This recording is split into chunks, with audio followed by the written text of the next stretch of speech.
Language is powerful, and a big feature of the way we speak English nowadays is the use of the phrase "I feel like." Basically, it's intended to describe something like an opinion or something you're not so sure about. And in most conversations, it's fine to use. But when you're doing the work of therapy, language becomes even more crucial. And one of the things that can make therapy short circuit a little bit is that we say the phrase "I feel like" for something that's not a feeling.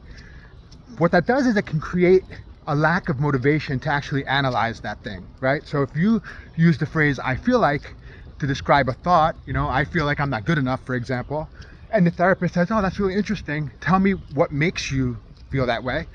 The response could be something like, "Oh, I don't know, I just feel it," right? And so it sort of is like a roadblock there. On the other hand, when we accurately describe that as a belief, hey, I think I'm not good enough, and the therapist says, "Oh, that's so interesting. Tell me what makes you think that."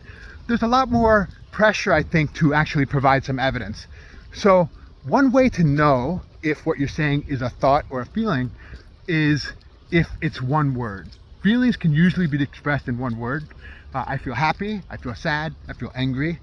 Okay? And if it's more than one word, that suggests that it's probably a belief.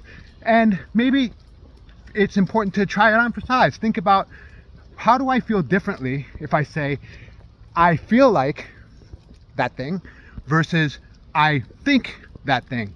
Do you feel more pressure to be a little bit critical of that following statement? Try it out.